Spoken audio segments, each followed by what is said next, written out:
ഞാൻ തിരുവനന്തപുരം ഡിസ്കവറി എന്ന് പറയുന്ന മിമിക്സ് ട്രൂപ്പിൽ മിമിക്സ് പ്രോഗ്രാം അവതരിപ്പിച്ചുകൊണ്ടിരിക്കുമ്പോൾ എനിക്കൊരു അനുഭവമുണ്ട്. അതായത് ഫസ്റ്റ് നമ്മുടെ പരിപാടി, സെക്കൻഡ് നാടകം. നമ്മുടെ പരിപാടി തുടങ്ങുന്നത് ഏകദേശം 12 മണിയായി.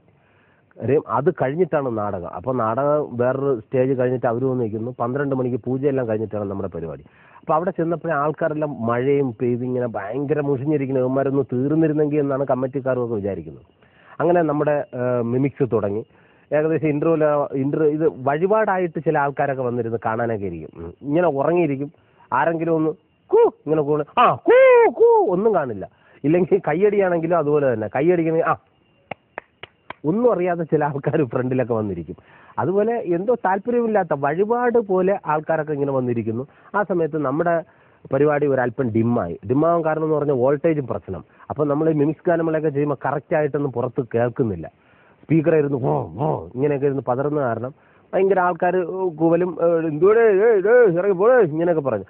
പക്ഷേ നമ്മുടെ സമിതിക്കൊരു ചിട്ടയുണ്ട്. ഇൻ്റർവെൽ ആകുമ്പോൾ അനൗൺസ് ചെയ്യണം. ആർട്ടിസ്റ്റുകളെല്ലാം ഇങ്ങനെ ഭയങ്കര ടെൻഷൻ അടിച്ചിരിക്കുകയാണ്.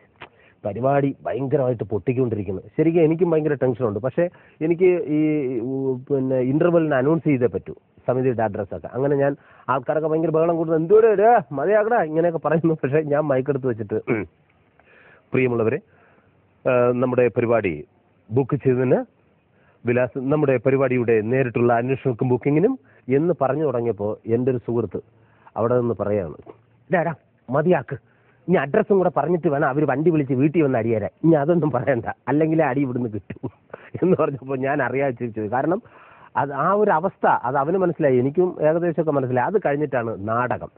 ഈ പ്രൊഫഷണൽ നാടകമൊക്കെ ചിലപ്പോൾ ഒരു സൗണ്ട് വളരെ ലീനായിട്ടുള്ള സൗണ്ട് ആണെങ്കിൽ അതൊന്ന് ബേസ് ആക്കാൻ വേണ്ടിയിട്ട് ചില ആർട്ടിസ്റ്റുകളൊക്കെ ഇങ്ങനെ പിടിച്ചൊക്കെ പറയും, ഹലോ പ്രിയമുള്ളവരെ. ഇത് സാധാരണ പ്രൊഫഷണൽ. ഇനിയിപ്പോൾ ഇതൊരു തട്ടിക്കൂട്ട് നാടകമൊക്കെ ആണെങ്കിൽ പറയേണ്ട കാര്യമല്ല. അനൗൺസ്മെന്റ് കേൾക്കുമ്പോഴേ നമുക്ക് മനസ്സിലാവും ഇത് ഏത് രീതിയിൽ നാടകം ചെന്ന് കലാശിക്കുമെന്ന്. അങ്ങനെ അതിന്റെ അനൗൺസ്മെന്റ് ഞാൻ വേണമെങ്കിൽ 1-2 ഇവിടെ അവതരിപ്പിക്കാം. ഹലോ പ്രിയമുള്ളവരെ, അടുത്ത കൊല്ലന്ന് നാടകം ആരംഭിക്കുകയായി. നാടകം ആരംഭിക്കുന്നതിന് മുമ്പായി നാടക വണ്ടി ഡ്രൈവർ ഉത്തമന്റെ പ്രത്യേക ശ്രദ്ധയ്ക്ക് നാടകം ആരംഭിക്കുകയാണ്. വണ്ടിയുടെ 4 ഡോറും തുറന്നിട്ട് വണ്ടി സ്റ്റാർട്ട് ചെയ്തിട്ടേക്കുക. ഇതിൽ ആർട്ടിസ്റ്റുകളെ ഏത് നിമിഷവും പ്രതീക്ഷിക്കാം. ഈ അനൗൺസ്മെന്റ് കേൾക്കുമ്പോൾ മനസ്സിലായല്ലോ ഇനി നാടകം കണ്ടു കഴിഞ്ഞാൽ എന്തായിരിക്കും അവസ്ഥയെന്ന്. അപ്പോൾ ഇനി നമുക്ക് ഒരു സ്റ്റേജ് നാടകത്തിലേക്ക് കടക്കാം. നാടകം ആരംഭിക്കുന്നു.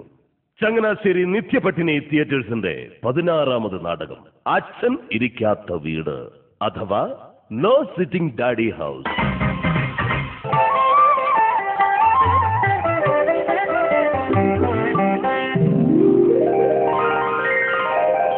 അമ്മേ നാരായണ, എന്തൊരു തണുപ്പ്!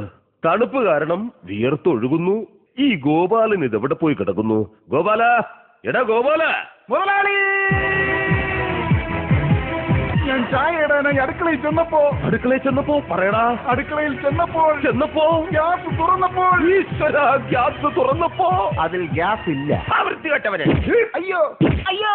പിന്നെ മുതലാളി, ആ ഒഴിഞ്ഞു കിടക്കുന്ന വീട്ടിൽ ഞാൻ താമസിച്ചോട്ടെ, വാടക തരാം. എന്ത് വാടകയോ? ഗോപാല, നീ തന്നെയാണോടാ എന്നോട് ഇത് പറഞ്ഞത്? മുതലാളി, നീ എനിക്ക് അന്യനാണോടാ? നിന്നെ ഞാനൊരു വേലക്കാരനായിട്ടാണോടാ കാണുന്നത്? പറയടാ, വാടക പോലും വാടക. മാപ്പ് മുതലാളി, മാപ്പ്. നിനക്ക് ആ വീട്ടിൽ താമസിക്കാൻ വാടകയില്ല. ആ വാക്കിന് മേലാൽ ഈ വീട്ടിൽ ഉച്ചരിക്കരുത്. പിന്നെ റെന്റ് ഇംഗ്ലീഷിൽ പറഞ്ഞു പഠിക്കണം, മനസ്സിലായോ? റെന്റ്. ഈ സമൂഹത്തിൽ ആരും വാടകക്കാരായി ജനിക്കുന്നില്ല. ഈ സമൂഹമാണ് ഇവരെ വാടകക്കാരാക്കുന്നത്.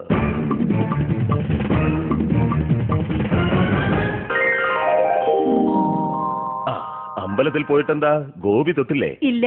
അതെന്താ ഗോപി തൊടുന്നത് നിനക്ക് ഇഷ്ടമല്ലേടി? ഗോപിയേട്ടൻ തൊടുന്നതിനേക്കാൾ രാജേട്ടൻ തൊടുന്നതാ എനിക്ക് ഇഷ്ടം. എന്താടാ? റെയിൽവേ ട്രാക്കിൽ! ഈശ്വര, പറയടാ. റെയിൽവേ ട്രാക്കിൽ പറയടാ. ഒരു വലിയ ട്രെയിൻ. ഈ സമൂഹത്തിൽ ആരും ഇങ്ങനെ മന്ദബുദ്ധികളായി ജനിക്കുന്നില്ല. ഈ സമൂഹമാണ് അവരെ മന്ദബുദ്ധികളാക്കുന്നത്. ബൈ ദ ബൈ ലക്ഷ്മി, മുളന്തടി. മുളന്തടിയോ? അല്ല, മോളന്തേടി എന്ന്. ആ, അവൾ അപ്പുറത്തെങ്ങാനും കാണും. അച്ഛാ, മോളെങ്ങോട്ടാ? ഞാൻ കുളിക്കാൻ പോവാ അച്ഛാ. നിൽക്ക. ഇന്നലെ രാത്രി ആരായിരുന്നടി നിന്റെ മുറിയിൽ? അത് അപ്പുറത്തെ വീട്ടിലെ ഷീബയായിരുന്നു അച്ഛാ.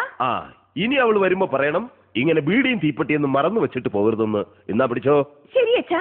നിൽക്കടി. നിനക്കപ്പുറത്തെ രാജേഷുമായി എന്താടി ബന്ധം? അച്ഛാ, അത് പിന്നെ ഞങ്ങൾ അടുപ്പിലാ. അടുപ്പിലോ? അല്ല, അടുപ്പത്തിലാണെന്ന്. എന്തു പറഞ്ഞടി? നിർത്താൻ ഇല്ല.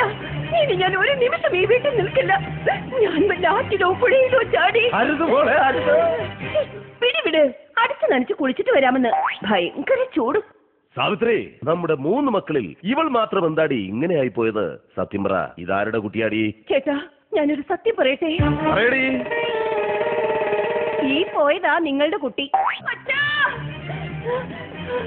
അച്ഛാ, എന്താ മോളെ, എന്തു പറ്റി? ഞാൻ കുളിച്ചുകൊണ്ട് നിന്നപ്പോ അപ്പുറത്തെ സുരേഷ് ഓലകൾക്കിടയിലൂടെ ഒളിഞ്ഞു നോക്കി. എടാ സുരേഷ്, ഇതവന്റെ സ്ഥിരം പതിവാ. ഇതങ്ങനെ വെറുതെ വിട്ടാൽ പറ്റത്തില്ല. എവിടെ എന്റെ വെട്ടുകത്തി? വേണ്ട ചേട്ടാ, വേണ്ട. അവരെ ഒന്നും ചെയ്യരുത്. മാറി അങ്ങോട്ട്. മോളെ പിടിച്ചു മാറ്റ്. അച്ഛാ, ഒന്നും ചെയ്യരുത് അച്ഛാ. അയ്യോ മോളെ, വെട്ടൊന്ന് മുറി രണ്ടെന്ന് സ്വഭാവക്കാരനാണ് എന്റെ അച്ഛൻ. ഇനി എന്തൊക്കെയാണാവോ കാട്ടിക്കൂട്ടാൻ പോകുന്നത്? നീ പോയി നോക്കിയിട്ട് വാ. അച്ഛാ,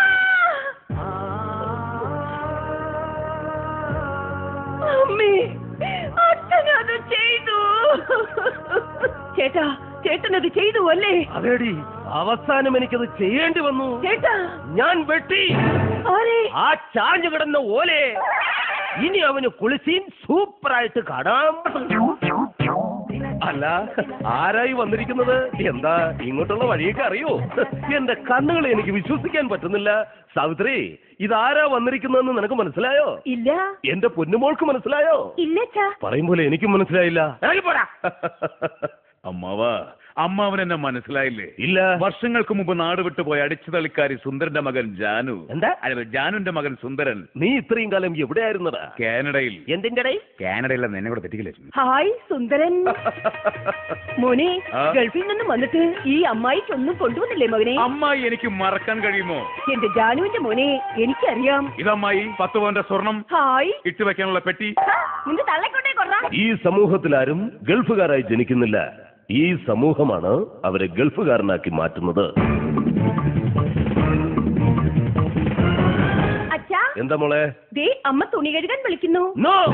ഒരു റിട്ടയർ അധ്യാപകനായ മേലെടുത്ത് രാഘവൻ നായരെ നിന്റെ അമ്മ ഒരിക്കലും തുണി കഴുകാൻ വിളിക്കില്ല. പിന്നെ വല്ല കക്കൂസങ്ങാനും കൈ കൊടുക്കാനായിരിക്കും തന്നെ. ഞാൻ എന്തായാലും പോയി കൈ കൊടുത്തിട്ട് വരാം. ഈ സമൂഹത്തിലാരും ശരീരമില്ലാത്തവരായി ജനിക്കുന്നില്ല.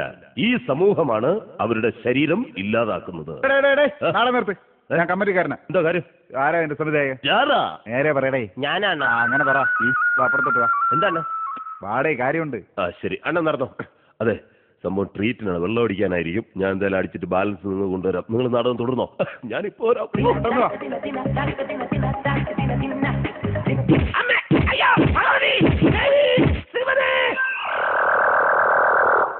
അയ്യോ അമ്മാവാ, ഇതെന്ത് പറ്റി? ഓടാ വൃത്തിയോട്ടവനെ ബലം വിട്ട് സംസാരിക്കടാ. അണ്ണ എന്ത് പറ്റിയാണ് ഞങ്ങൾക്ക്?